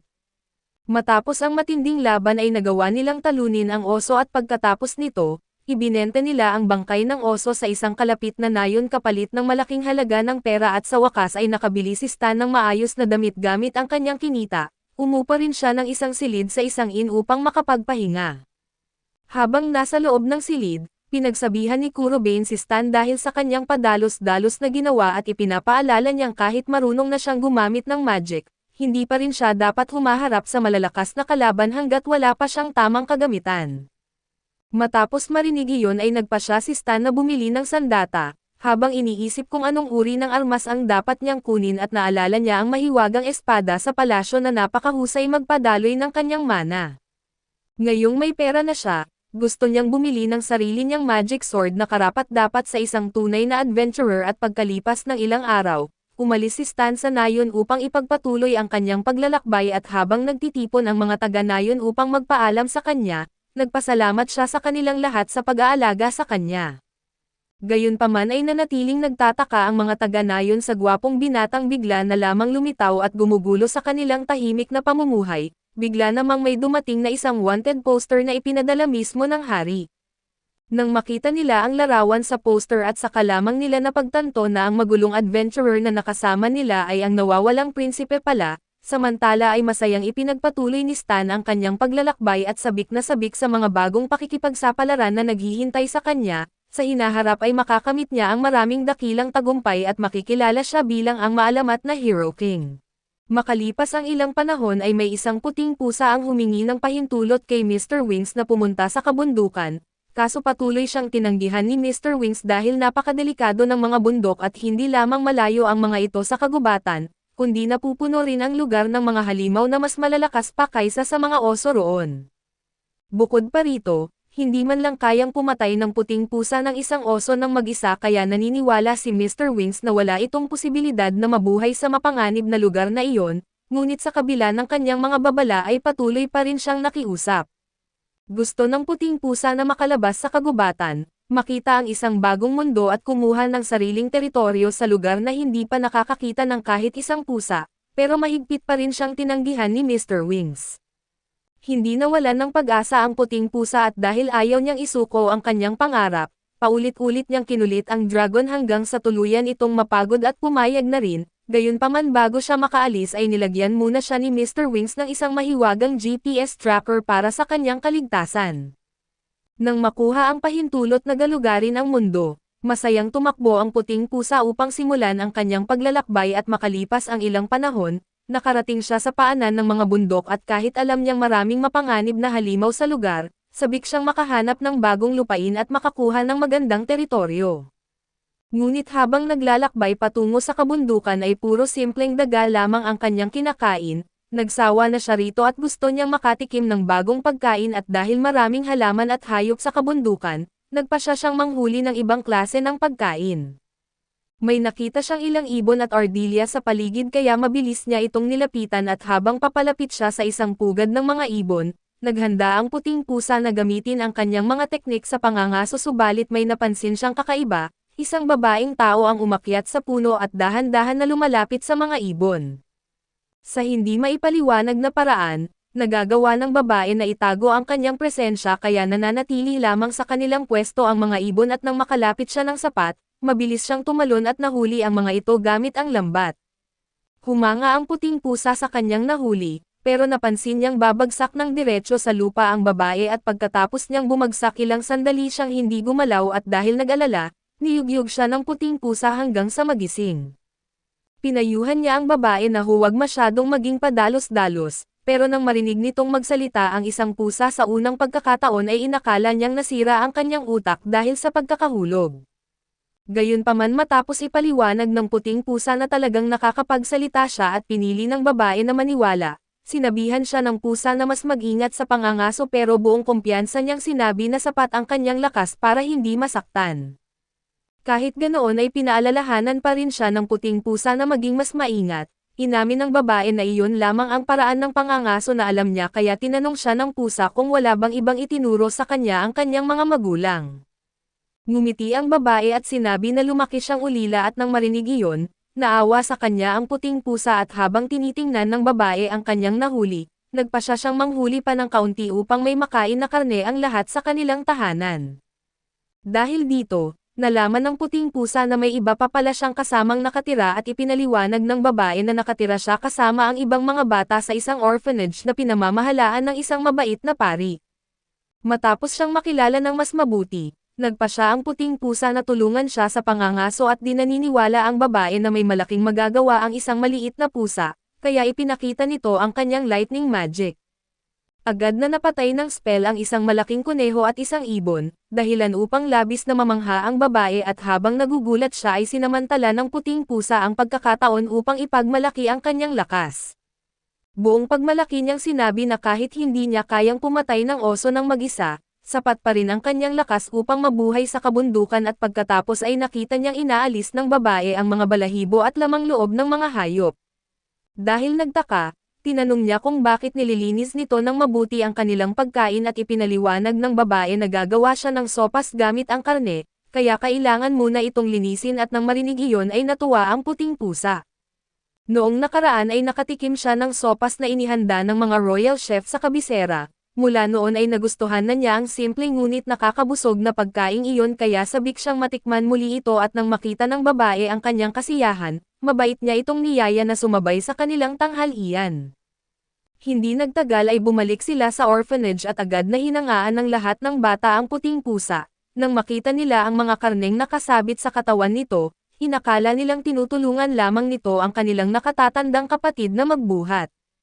Nasaktan ang pride ng puting pusa kaya sinabi niyang siya mismo ang nanghuli ng lahat. Nang marinig nilang magsalita ito ay nagulat din ang lahat ng bata tulad ng kanilang nakatatandang kapatid at ipinaliwanag ng babae sa mga bata na ang puting pusa ang nakahuli sa karamihan ng kanilang pagkain, dahil dito ay lalo silang humanga sa kanya.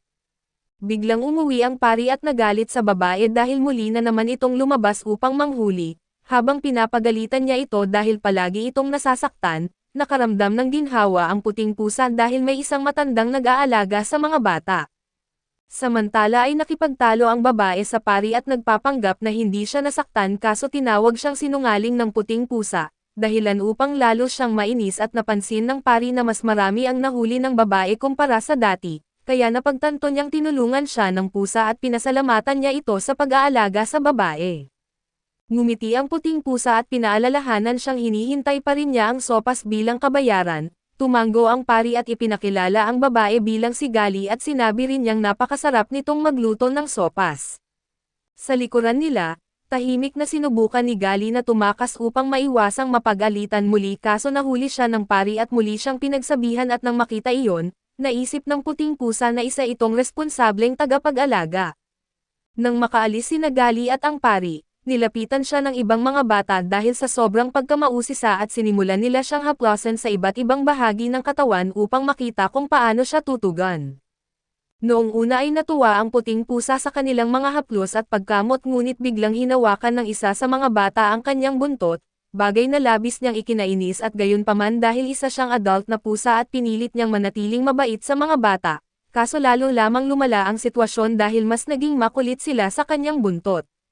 Makalipas ang ilang panahon natapos ni Gali ang sopas at tinawag ang lahat upang kumain at matapos niyang bigyan ang ibang mga bata, binigyan din niya ng isang mangkok ng sopas ang puting pusa at bago kumain, nagpasalamat muna ang lahat ng bata sa Diyos para sa pagkain at pagkatapos ay tinikman ng puting pusa ang sopas.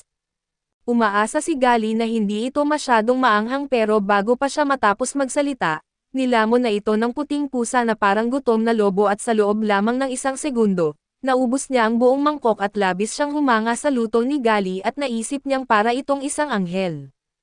Pagsapit ng gabi ay patuloy pa ring nakipaglaro ang mga bata sa puting pusa hanggang sasabihin ni Gali na oras na para matulog at nang makaalis ang mga bata. Lumapit ang pari dahil gusto niyang makausap ng private ang puting pusa at dinala niya ito sa isang silid na may pintuang protektado ng mahiwagang password. Nang buksan ng pari ang pinto gamit ang kanyang mahika at labis na namangha ang puting pusa, sa loob ng silid nakita niyang puno ang mga dingding ng iba't ibang kagamitan ng adventurer at ipinaliwanag ng pari na dati rin siyang adventurer na naglakbay sa maraming lugar kasama ang kanyang mga kaibigan. Sa katunayan, ang ilan sa mga kagamitang nasa silid ay pag-aari ng dati niyang mga kasama at habang nakangiti sinabi niyang nakapunta rin siya sa kagubatan noong kabataan niya, humanga ang puting pusa at nagsimula silang magbahagi ng mga kwento tungkol sa kanilang mga naging karanasan. Hindi nagtagal, nalaman ng pari na nahirapan ng husto ang puting pusa na kumbansihin si Mr. Wings na payagan siyang umalis at naiintindihan niya kung bakit gusto nitong makaranas ng bago. Kaso naniniwala siyang tama lamang si Mr. Wings na mag-ingat para sa kanya. Upang makaiwas sa mapanganib na mga nilalang sa kabundukan, iminungkahi ng pari na gumamit siya ng ibang ruta na iikot sa mga bundok, pero ipinaliwanag ng puting pusa na taliwas iyon sa kanyang layunin na makahanap ng magandang teritoryo sa loob mismo ng kabundukan.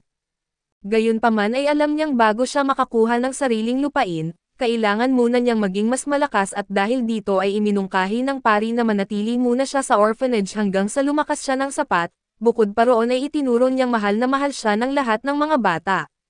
Nagustuhan din ng puting pusa ang sopas ni Gali, kaya magiging maganda ang sitwasyon para sa kanilang lahat at sa pag-iisip pa lamang na makakakain siya ng masarap na sopas araw-araw, natukso na siyang manatili at pagkatapos ay naalala niya ang napakadelikadong paraan ng pangangaso ni Gali. Kaya nagpasya siyang turuan ito habang nananatili siya roon.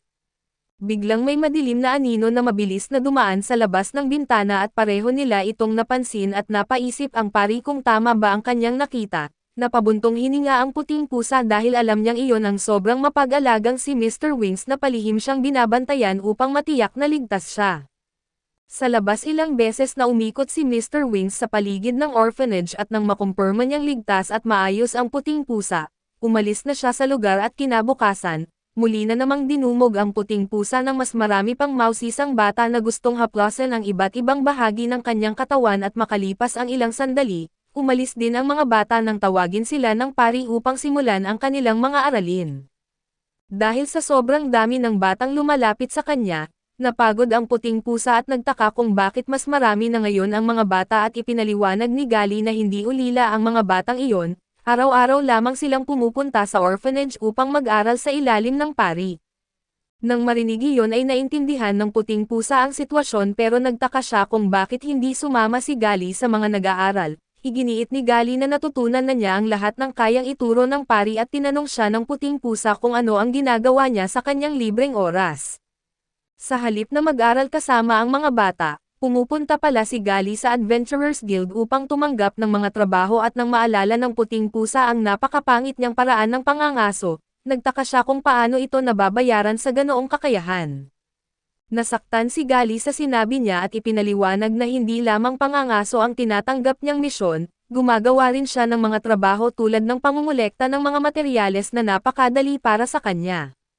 Nalito ang puting pusa kung bakit kailangan pa ng isang adventurer para sa simpleng pangungulekta ng mga halamang gamot, ipinaalala ni Gali na puno ng panganib ang kabundukan at kahit madaling kumuha ng mga halaman ang isang ordinaryong tao, hindi nito kayang ipagtanggol ang sarili kapag inatake ng isang mabangis na hayop. Dahil sapat ang lakas ni Gali para gumamit ng mahika, kaya niyang tapusin ang mga trabaho ng walang problema. Gayunpaman ay hindi pa rin kumbinsido ang puting pusa at habang sinusundan niya si Gali patungo sa guild, buong pagmalaki nitong sinabi na tinuruan siya ng pari ng mahika dahil sa kanyang pambihirang talento. Dahil dito, nagtaka ang puting pusa kung bakit hindi niya ginagamit ang mahika sa pangangaso at inamin ni Gali na isang explosion spell lamang ang kaya niyang gamitin, kapag ginamit niya iyon sa maliliit na gawain at siguradong malaking gulo ang mangyayari.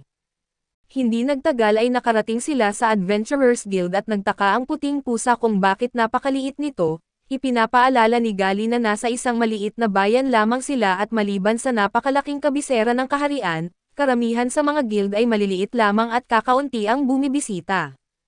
Pagkatapos ay binalaan niya ang puting pusa na huwag maliitin ang kanilang bayan bago sila pumasok sa guild at matapos tumanggap ng isang misyon, tinanong ng puting pusa kung siya lamang ba ang adventurer sa lugar at ipinaliwanag ni Gali na may iba pang adventurer. Kaso karaniwan silang umaalis ng napakaaga upang tapusin ang kani-kanilang misyon.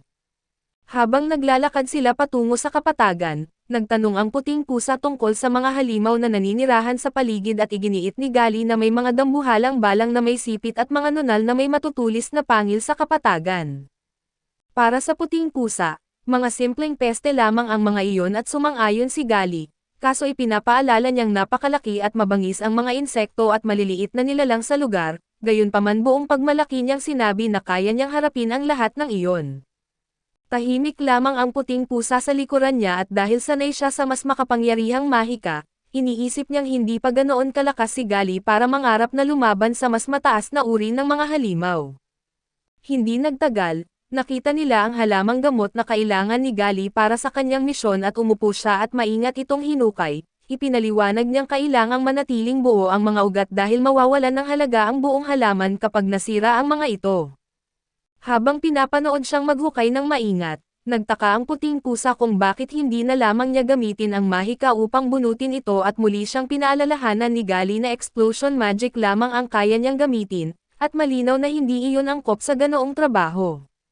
Nang marinig iyon ay may naalala na ibang halaman ang puting pusa, ipinakita niya kay Gali kung paano ito madaling bunutin gamit ang levitation magic at dahil namangha ay hiniling ni Gali na tulungan siyang kolektahin ang natitirang mga halaman, kaso dahil ayaw ng puting pusa na magtrabaho ng husto ay tumanggi siya. Gayunpaman ay sinusuhulan siya ni Gali sa pamamagitan ng pangakong bibigyan siya ng dagdag na mangkok ng sopas at dahil dito, agad siyang pumayag at makalipas ang ilang sandali ay napuno nila ang isang buong sako ng halamang gamot. Naisip ni Gali na oras na para bumalik at natuwa siya dahil napakarami nilang nakolekta. Habang iniisip niya ang perang kikitain nila mula sa mga halaman, may kakaibang presensyang naramdaman ang puting pusa sa paligid. Bigla siyang lumingon at nakita ang isang grupo ng dambuhalang balang sa kanilang likuran at nang mapansin ni Gali ang kanyang kilos, agad siyang kumuha ng magic wand upang lumaban. Nang sumugod ang mga balang ay sinuntok ng puting pusa ang isa sa mga ito, pagkatapos ay niparalisado niya ang dalawa pang halimaw gamit ang kanyang mahika at habang hindi makagalaw ang mga nilalang ay pinakawalan ni Gali ang kanyang explosion magic. Sa harap ng gulat na mga mata ng puting pusa ay sumabog ang spell na parang isang napakalakas na bomba. Sinimulan niyang nasigawan si Gali dahil sa pagiging tanga nito pero para kay Gali, normal lamang na maging ganoon kalakas ang kanyang mahika at karaniwan ay nahihirapan ang mga human mage dahil nauubusan sila ng mana kapag gumagamit ng malalakas na spell pero sa kaso ni Gali, tila sobra naman ang lakas niya para sa sarili niyang kapakanan. Sinabihan siya ng puting pusa na sanayin ang pagkontrol sa kanyang mahika, subalit iginiit ni Gali na masyado iyon na matrabaho at pagkatapos noon ay nagsimula silang bumalik sa orphanage dala ang mga halamang gamot. Habang naglalakad ay biglang nag-alok ang puting pusa na tuturuan niya si Gali tungkol sa mahika. Naging interesado si Gali kaya lumingon siya upang marinig ang sasabihin nito at sa isip ng puting pusa, tiyak na tatanggapin niya ang alok dahil mapapadali nito ang pangungulekta ng mga halamang gamot at ugat at kapag nangyari iyon, para na rin siyang nanalo sa loto dahil makakakuha siya ng walang katapusang supply ng masarap na sopas ni Gali. Kaso bigla siyang bumalik sa realidad ng diretsahang tanggihan ni Gali ang kanyang alok, para sa kanya ay masyado iyong nangangailangan ng pagsisikap at desperado ang puting pusa na makuha ang kanyang interes, kaya sinubukan niyang akitin siya sa pamamagitan ng pagsasabing mas marami siyang makukuhang karne at pera kapag natuto siya ng mas magagandang spell. Kahit hindi pa rin ganoon kainteresado si Gali, pumayag siya sa kondisyon na hindi magiging masyadong mahaba ang kanilang mga training session at nag-alab ang puso ng puting pusa sa kagustuhang gawin siyang isang first-class mage. Makalipas ang ilang panahon ay tahimik silang pinagmamasdan ni Mr. Wings habang nasa anyong pusa, kahit nag-aalala siya sa puting pusa at naniniwala siyang maaari niya itong ipagkatiwala sa mabubuting tao na nakatira sa orphanage. Napansin ng puting pusa ang kanyang presensya kaso nanatili lamang siyang tahimik dahil alam niyang ayaw magpakita ni Mr. Wings. Matapos umalis ni Mr. Wings, sinundan ng puting pusa si Gali at sabik na simulan ang kanilang training at sa paglipas ng mga araw, nagpasya siyang manatili sa tabi ni Gali ng matagal at kalaunan ay naging matalik na magkaibigan ang dalawa. Pagkatapos nito ay ipinakita naman ang isa pang kwento tungkol sa mga pusa, bagamat magkakaiba ang kanilang mga personalidad at kanya-kanya rin silang paboritong gawin at may isang bagay na pare-pareho nilang gusto at ito ay ang halamang foxtail, isang kakaibang halaman na namumunga ng malambot at mabalahibong bunga na hugis buntot, gustong-gusto itong paglaruan ng lahat ng pusa. Noong bata pa si Mr. Wings, isinama rin siya ng kanyang inang pusa sa isang bukirin ng foxtail para maglaro at habang ang ibang mga kuting ay agad na tumakbo para kumuha ng mga bunga, nag-atubili si Mr. Wings dahil natatakot siyang masira ang mga ito gamit ang kanyang matutulis na kuko. Ipinaliwanag ng kanyang ina na matitibay ang mga bunga ng foxtail kaya wala siyang dapat ipag-alala. Nang marinig iyon ay maingat niyang iniunat ang kanyang kamay at hinawakan ang kakaibang bunga at samantala sa ibang bahagi ng kagubatan, may isang matandang pusa na nagngangalang Monsha na nakakita rin ng isang foxtail na maaari niyang paglaruan. Kahit paborito ito ng lahat ng pusa, napakabihira naman nitong tumubo sa kagubatan kaya madalang silang magkaroon ng pagkakataong maglaro nito at kapag dalawang pusa ang nakakita ng iisang foxtail, madalas pa silang mag-away para maagaw ito. Dahil dito ay nagtungo si Monsha sa isang nayon ng mga tao upang pagmasdan kung paano sila nagtatanim, biniyayaan ang nayon ng matabang lupa kaya nakita niya kung paano nagtatanim ng mga binhi ang mga tao, nagpuputol ng mga sanga, nag-aalis ng mga damo at nagdidilig ng kanilang mga pananim upang mas lalo itong lumago. Habang tumatagal ay naging kaibigan niya ang lahat ng mga taga-nayon at nanirahan siya roon sa loob ng isang buong taon. Pagkatapos ng isang anihan ay bumalik si Monsha sa kagubatan upang simulan ang sarili niyang eksperimento. Dahil natutunan na niya ang tamang paraan ng pagsasaka, naisip niyang gumawa ng sarili niyang taniman ng foxtail at bago siya magsimula, binunot niya ang ilang puno sa isang bahagi ng kagubatan upang makagawa ng patag na lupang pagtataniman. Matapos ihanda ang lupa, nagtanim siya ng mga binhi ng foxtail at ginawa ang lahat ng kanyang makakaya upang maalagaan ang mga ito kaso sa kasamaang palad, dahil napakabihira ng halamang ito ay kailangan nito ng espesyal na kondisyon upang tumubo, at hindi iyon kayang ibigay ni Monsha. Habang patuloy siyang nagsisikap, maraming mausisang pusa ang nananatili sa tabi niya upang makita kung magtatagumpay siya kaso matapos ang napakaraming kabiguan, naiinip ang mga ito at isa-isang umalis. Lumipas ang maraming buwan ng walang sawang pagsubok hanggang sa wakas ay natuklasan ni Monsha ang tamang paraan ng pagtatanim ng foxtail, gamit ang bagong teknik na iyon ay nagtanim siya ng marami pang binhi sa paligid ng kanyang bukirin hanggang sa mapuno ito ng makakapal na hanay ng mga foxtail na mistulang isang malaking maze. Nang makita ng lahat ng pusa sa kagubatan ang napakalawak na taniman ng foxtail ay agad silang nagtipon doon upang maglaro. Maging si Mr. Wings ay humanga sa sipag at tiyaga ni Monsha kaya ipinangalan niya sa lugar ang Monsha Mosha Plaza bilang parangal sa kanya, nangako rin siyang paprotektahan ang bukirin laban sa anumang panganib. Habang lumilipas ang panahon, naging isang restricted area ang bukirin upang mapangalagaan ang maseselang halamang foxtail at upang mapanatili ito, itinuro ni Monsha sa ilang piling pusa ang tamang paraan ng pagtatanim bago niya ipinagkatiwala sa kanila ang pangangalaga ng bukirin. Ang mga sumunod sa kanya ay tumanggap din ng titulong Monsha Mosha at pagkaraan ng ilang dekada, pumanaw na ang unang Monsha at ang namamahala na ngayon sa bukirin ay ang ika-4 na henerasyon ng Monsha Mosha. Isang araw ay dinala ni Mr. Wings ang ilang batang pusa sa Monsha Mosha Plaza, upang turuan sila at ipinaliwanag niya na ang magandang bukirin na iyon ay isang restricted area dahil doon itinanam ni Mosha ang mga foxtail. Nang marinig iyon ay nagtaka ang mga batang pusa kung hindi na ba sila muling makakapaglaro roon. Kaso ibinunyag ni Mr. Wings na may isang espesyal na araw bawat taon kung kailan maaaring maglaro ang lahat ng pusa sa bukirin hanggat gusto nila at sa araw na iyon, inaanyayahan ni Mosha ang lahat ng pusa sa kagubatan upang maglaro gamit ang mga ganap ng lumalaking foxtail. Habang ikinukwento niya ito, Naalala niya ang huli niyang pagkikita sa ikatlong Mosha at ipinakilala nito sa kanya ang ika-4 na henerasyon ng Mosha, na nagpapaalala sa kanya ng orihinal na Monsha at matapos pumanaw ang ikatlong Mosha, opisyal nang siya ang namamahala sa bukirin ng Foxtail. Pagkaraan ng ilang buwan, dumating ang panahon ng pagtatanim kaya nagsimula ng maghanda ang ika-4 na Mosha kaso wala man lang makita ang kanyang mga tamad na estudyante, dahil doon ay sinigawan niya ang mga ito na tigilan ang pagiging tamad at magsimula ng magtrabaho at agad namang tumakbo papunta sa kanya ang 3 niyang mga alagad. Ipinaalam niya na nagsimula na ang panahon ng pagtatanim at sinabi rin niyang ang ikatlong pusa ay baguhan pa lamang at wala pang karanasan sa pagtatanim, kaya bago sila magsimula ay pinayuhan niya itong humingi agad ng tulong kapag may hindi naiintindihan.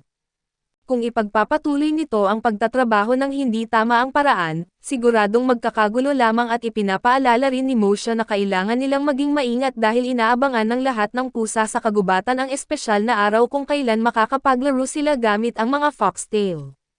Pagkatapos ibigay ang mga tagubilin na iyon, tinapik niya ang baguhang pusa upang palakasin ang loob nito at pagkatapos nito ay dinala niya ang lahat sa inihandang taniman, ipinaliwanag niya na ang halaga ng Foxtail ay nakabatay sa laki nito at habang mas malaki ang Foxtail ay mas masaya itong paglaruan. Dahil dito ay tinanong niya ang mga baguhang pusa kung paano nila mapapalaki ang Foxtail ng sinasadya. Ipinaliwanag niya na ang sikreto ay nasa mga ugat ng halaman dahil doon ito kumukuha ng sustansya at kung bibigyan ng tamang pansin ang mga ugat habang itinatanam, mas maraming sustansya ang maaabot ng halamang nasa ibabaw ng lupa kaya mas lumalaki ito. Upang mas lumaki ang mga ugat, itinuro ni Mosha na kailangan munang bubungkalan ang lupa upang magkaroon ng sapat na espasyo ang mga ito at sa pagbubungkal ng lupa, nababasag ang matigas na bahagi ng lupa at mas madaling nakakakalat ang mga ugat sa mas malambot na bahagi nito. Pagkatapos ng paliwanag na iyon, sinabi ni Mosha sa kanyang mga veteranong estudyante na turuan ang baguhang pusa kung paano ginagawa ang tamang paghahanda ng lupa. Isa sa mga pusa ang unang gumamit ng mahika upang makagawa ng malalaking hukay sa lupa. Nang mapuno ng mga hukay at lubak ang buong taniman, ginamitan naman ito ng isa pang pusa ng wind magic upang tangayin ang matigas na ibabaw ng lupa at mailantad ang mas malambot na lupa sa ilalim. Nang makita ito, hinawakan ng baguhang pusa ang lupa at namangha siya sa lambot nito at pinuri ni Mosha ang kanyang mga estudyante dahil maganda ang kanilang ginawa, kaso iginiit rin niyang hindi sapat ang 2 lamang upang ihanda ang buong bukirin. Sa ngayon, ang magagawa lang nila ay pagsamahin ang mga mahika na alam nila upang unti-unting may handa ang lupa at pagkarinig nito, bahagyang nalungkot ang 2 veteranong pusa. Pagkatapos ay tinanong ni Mosha ang baguhang pusa kung anong uri ng mahika ang kaya nitong gamitin, sumagot ang baguhan na marunong siyang gumamit ng earth magic kaya't pinapagawa siya ni Mosha ng isang demonstrasyon, ginaya ng baguhan ang ginawa ng unang veteranong pusa at sinubukan na gumawa ng mga hukay at lubak sa lupa. Noong una ay inakala ng lahat na naging matagumpay siya, ngunit hindi nagtagal ay napansin niyang hindi pala niya nabasag ang pinakamatigas na bahagi ng lupa at napangiti si Mosha at hinikayat ang batang pusa na huwag sumuko dahil normal lang ang magkamali. Pagkatapos nito, siya mismo ang nagpakita ng sarili niyang teknik at itinaas niya ang isang paa at nagsimulang mag-ipon ng espesyal na mahika, sabik na pinanood siya ng lahat ng pusa habang hinihintay ang kanyang teknik. Nang matapos niyang ipunan ang mahika, malakas niyang hinampas ang lupa gamit ang kanyang paa at kumalat ang napakalakas na puwersa ng mahika sa buong bukirin.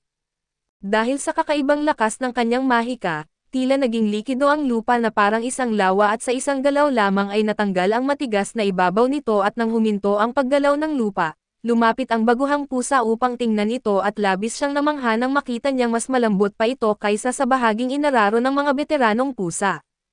Pagkatapos nito, ipinapaalala ni Mosha sa mga batang pusa na hindi niya balak araruhin ang buong bukirin ng mag-isa kaya sila mismo ang dapat gumawa ng natitirang trabaho. Nang marinig iyon ay nagsimula silang magreklamo ngunit agad silang pinagalitan ni Mosha at pinabalik sa pagtatrabaho. Habang pinapanood niya ang mga kabataang pusa na nagrereklamo habang nagtatrabaho, naalala niya ang kanyang guro at ang ikatlong Mosha na dati ring palaging nagagalit sa kanya sa parehong paraan. Nang maalala iyon ay napangiti siya at lumayo habang natatawa.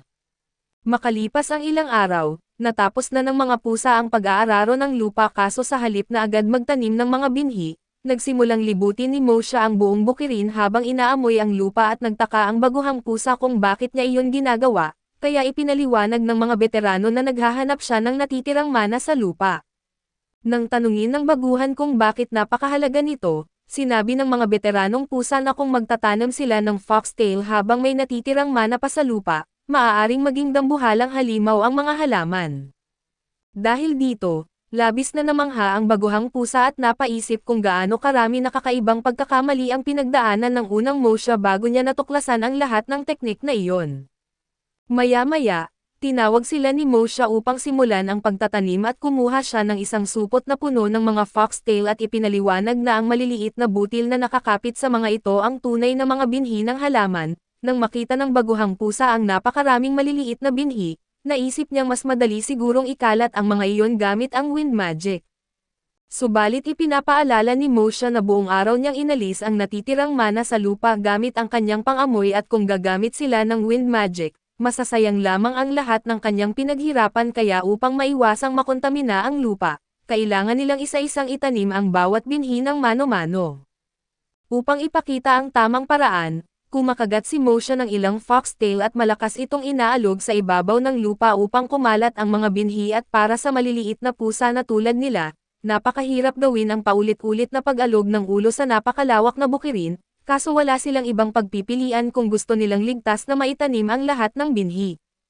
Hindi nagtagal ay napagod ang mga estudyanteng pusa at nagsimula na namang magreklamo, kaya muli silang pinagalitan ni Mosha at maya-maya ay nanghina ang baguhang pusa at bumagsak sa lupa dahil sa sobrang pagod, habang sumasakit ang buo niyang katawan at naisip niya kung kulang ba talaga ang kanyang mahika at tibay upang makasabay sa mga veterano.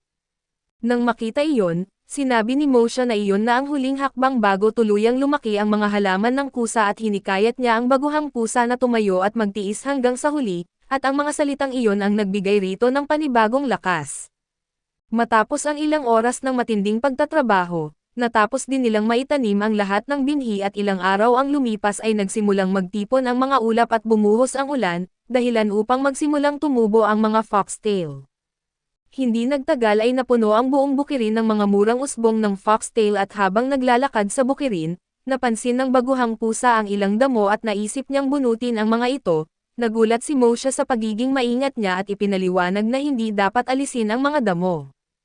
Ayon kay Mosha ay sinubukan na ng unang Mosha na alisin ang lahat ng damo noon kaso sa hindi maipaliwanag na dahilan, tumigil sa paglaki ang mga foxtail at nang hayaan niyang manatili ang mga damo, natuklasan niyang nakakatulong pala ang mga ito upang lumaki at ganap na mamunga ang mga foxtail.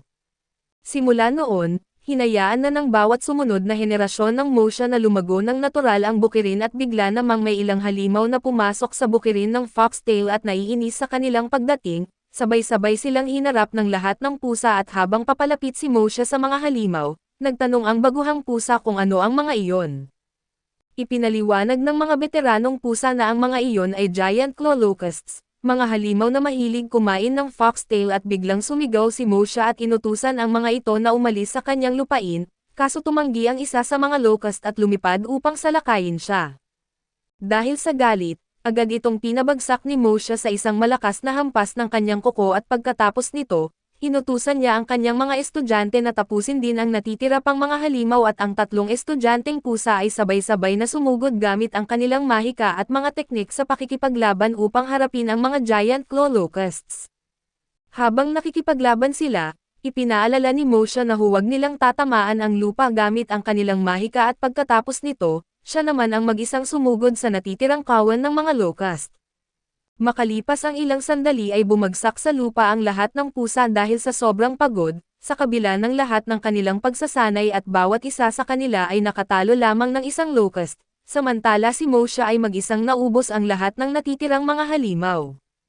Pagkatapos ng labanan, sinabi ni Mosha sa kanyang mga estudyante na dalhin ang mga locust sa ibang lugar at habang binubuhat ng mga pusa ang mga ito gamit ang kanilang mahika, napansin nilang buhay pa ang mga locust dahil hindi sila pinatay ni Mosha, habang hirap na hirap silang buhatin ang mabibigat na halimaw at nagtaka sila kung bakit hindi na lang nila ito pakakawalan. Ipinaliwanag ni Mosha na kapag pinakawalan nila ang mga ito, babalik lamang ang mga locust at kakainin muli ang kanilang mga foxtail kaya ipinagpatuloy ng mga pusa ang pagdadala sa mga halimaw pero dahil sa sobrang bigat, hindi na kinaya ng baguhang pusa at bumagsak siya sa lupa at sinabihan siya ng mga veteranong pusa na magpahinga na lamang habang sila na ang bahala sa natitirang mga locust. Habang nakahiga sa lupa, napaisip ang baguhang pusa kung gaano karami na mahika, lakas, kaalaman at karanasan ang kinailangan ng bawat henerasyon ng Mosha upang mapangalagaan ang napakahalagang bukirin na iyon. Matapos niyang maranasan mismo ang hirap ng pag-aalaga sa bukirin, napagtanto niyang talagang kahanga-hanga ang lahat ng naging Mosha at makalipas ang ilang araw, ganap nang lumaki at nahinog ang mga foxtail dahil sa pagsisikap ng lahat. Nang gabing umabot ang mga ito sa pinakamagandang kalagayan, nagpapalipad si Mosha ng paputok na hugis foxtail sa kalangitan at pagputok ng paputok, naunawaan ng lahat ng pusa sa kagubatan na magsisimula na ang taunang araw ng foxtail. Kinabukasan, dumagsa ang lahat ng pusa sa kagubatan sa Mosha Plaza upang maglaro sa napakalawak na taniman ng foxtail at dumating ang mga pusa na bata man o matanda, malaki man o maliit at nagkita-kita muli ang magkakaibigan at magkakapamilya, at marami rin ang nakagawa ng mga bagong kaibigan.